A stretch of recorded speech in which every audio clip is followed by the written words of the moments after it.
Cinta Sang CEO bagian 2 karya S.R. Kusuma yang dibacakan oleh penulisnya sendiri. Karena bukan pekerjaan yang mencari kita, tetapi kitalah yang mencari pekerjaan. Jadi akan sulit bagi Aldi untuk mewujudkan keinginannya, terlebih tanpa kesungguhan dan tekad yang kuat. Bagaimana Aldi akan bisa merubah hidupnya menjadi lebih baik kalau ia selalu memilih-milih pekerjaan yang sesuai dengan apa yang ia inginkan? Apapun jenis pekerjaan, asalkan halal dan tidak melanggar hukum, Airin tidak ambil pusing. Bahkan meskipun gaji yang Aldi dapat lebih kecil dari gajinya sekalipun. Akan tetapi, Aldi yang anak orang kaya merasa malu dan gengsi harus melakukan pekerjaan kasar terlebih yang bukan di bidangnya. Dan berbagai alasan Aldi berikan agar Airin memberi waktu untuknya. Dan tak ayal hal-hal yang menyangkut mengenai pekerjaan sering memicu pertengkaran keduanya. Airin merasa sudah cukup bersabar selama ini. Ia selalu mensupport Aldi demi mewujudkan cita-citanya. Tak sedikit uang yang sudah Airin keluarkan untuk Aldi. Namun semua itu tidak membuahkan hasil. Seperti yang baru saja terjadi beberapa bulan yang lalu. Ketika Aldi mendapat pekerjaan di Jakarta, Airin merasa sangat senang meski jarak semakin jauh memisahkan mereka. Akan tetapi demi masa depan, Airin menerima keadaan ini dengan hati yang lapang. Dan dukungan Airin kepada Aldi tidak pernah setengah-setengah. Airin tak segan-segan merogoh kocek untuk membelikan tiket pesawat terbang Aldi. Airin juga yang membiayai hidup Aldi selama Aldi belum mendapat gaji pertamanya di tempat baru ia bekerja. Dan setelah begitu banyak uang yang ia keluarkan, tak sampai 3 bulan Aldi mengundurkan diri dengan alasan yang membuat Airin merasa kesal. Selang beberapa bulan kemudian, Airin yang memiliki banyak kolega dan teman berusaha mencarikan Aldi pekerjaan di kotanya. Dengan harapan Airin dapat senantiasa bertemu Aldi. Dengan begitu akan memacu semangat Aldi dalam bekerja karena ada Airin di sisinya. Namun apalah daya Airin, harapan tinggal harapan. Lagi-lagi Aldi merasa tidak betah bekerja di tempat yang baru dengan berbagai alasan. Dan Airin semakin tidak mengerti dengan kemauan kekasihnya itu.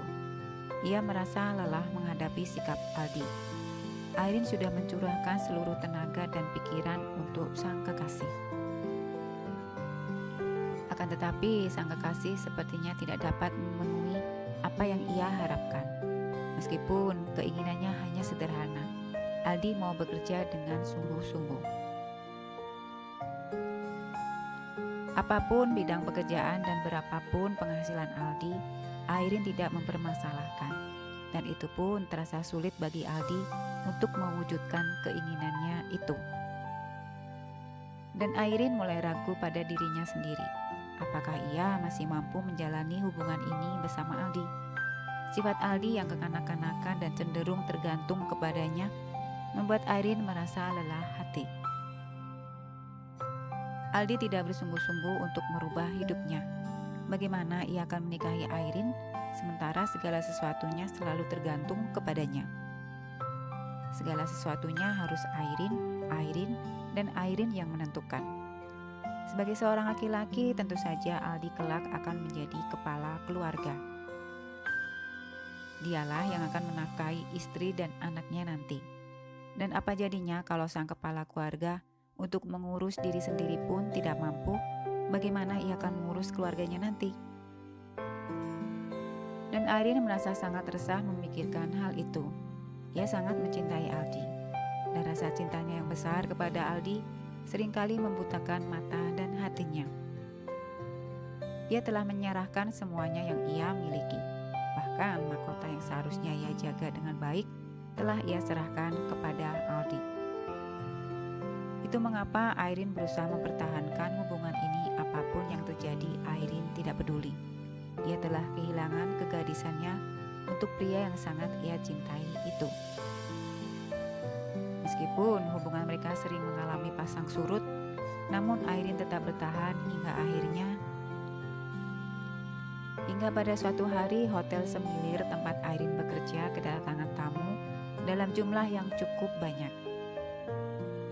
Mereka adalah staf dan karyawan salah satu perusahaan ternama di kotanya yang akan mengadakan gathering. Dan hotel semilir terpilih menjadi tempat untuk mereka menginap selama acara berlangsung. Dan sebagai general manager, tentu saja Airin berusaha memberi pelayanan yang terbaik untuk tamu-tamu hotelnya tanpa terkecuali. Gadis cantik itu pun disibukkan dengan mengecek satu persatu kesiapan para karyawannya dalam menyambut para tamu. Hari menjelang petang saat Airin memutuskan untuk pulang. Rasa lelah yang mendera tubuhnya membuat gadis itu untuk menyudahi pekerjaannya yang seperti tiada habisnya. Airin baru saja akan melangkah ke area parkir saat tiba-tiba, "Airin!" Seseorang memanggil namanya, membuat gadis tinggi semampai itu menolehkan kepala mencari seempunya suara. "Hai, kamu Airin kan?" Seorang pria tinggi tegap sudah berdiri tepat di hadapannya, membuat Airin terkejut dan bingung entah dari mana datangnya pria itu. Iya, saya Airin. Maaf, Anda siapa?" Balik Airin bertanya dengan tatapan mata bingung. "Oh iya, saya Tommy." Pria tampan itu mengelurkan tangannya. "Tommy?" gumam Airin sembari menjabat tangan Tommy. "Ya, Tommy Wijaya, teman SMA-mu dulu. Itu pun kalau kamu mengingatnya." Airin mengerutkan dahinya, berusaha mengingat sosok di hadapannya itu yang mengaku teman SMA-nya. "Aku ingat dulu ada dua Tommy kan? Tommy yang pendek dan Tommy yang tinggi. Dan kamu?" "Aku Tommy yang tinggi." "Oh ya Tuhan, Tommy. Maaf ya, aku benar-benar pangling. Aku bahkan tidak mengenalimu tadi karena kamu terlihat berbeda sekali. Maaf ya."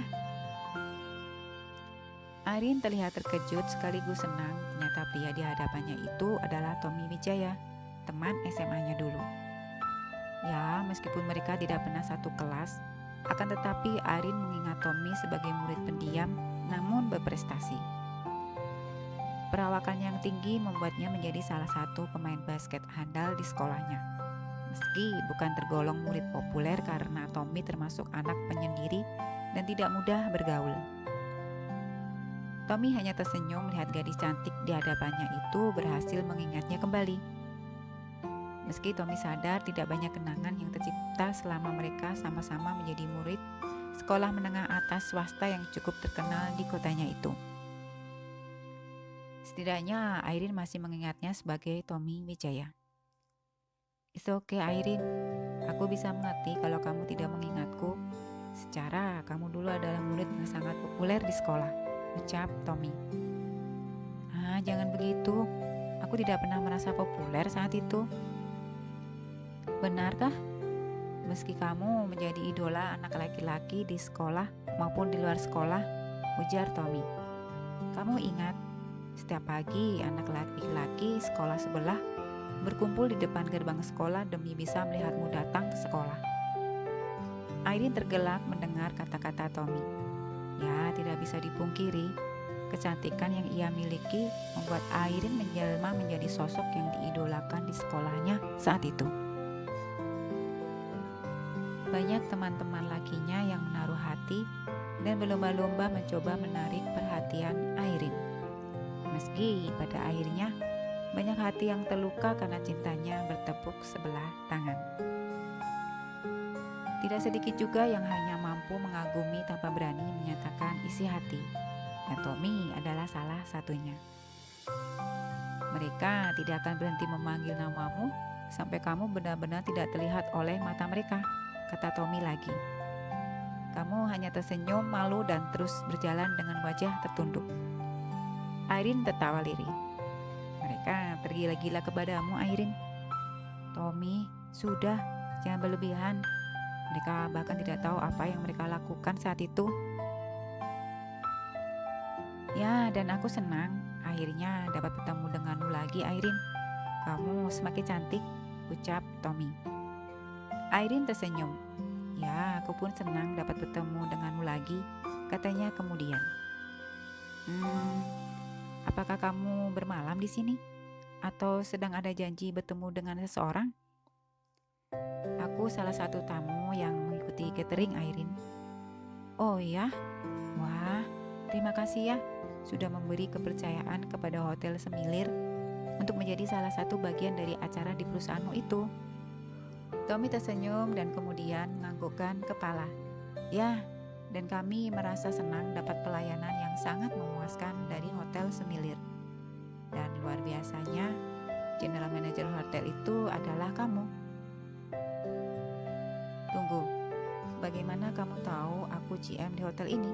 Tanya Airin. Pertama kali aku melihatmu saat kamu menyambut kami. Aku langsung mengenalimu.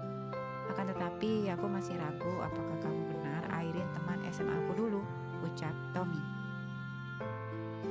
Aku pun bertanya dengan salah satu karyawan hotel mengenai dirimu. Akan tetapi tidak banyak informasi yang kudapat darinya. Akan tetapi aku yakin kamu adalah Airin. Aku tidak menyangka kamu bahkan masih mengingatku setelah sekian lama kita berpisah, ujar Airin. Bagaimana aku dapat melupakanmu, Airin? Aku apa? Tanya Airin melihat Tommy tidak melanjutkan kata-katanya. Tidak. Maksudku, aku tidak pernah seyakin ini saat melihatmu, Airin. Airin tersenyum. Oh ya, apakah kamu mau pulang? Tanya Tommy melihat Airin menenteng tas kerjanya. Iya, aku baru saja akan pulang tadi. Oh, maafkan aku ya. Aku membuat kamu terlambat pulang ke rumah. Pasti kamu lelah sekali hari ini, kata Tommy yang tiba-tiba merasa tidak enak hati. Tidak apa-apa, Tom. Besok apakah kamu ada acara?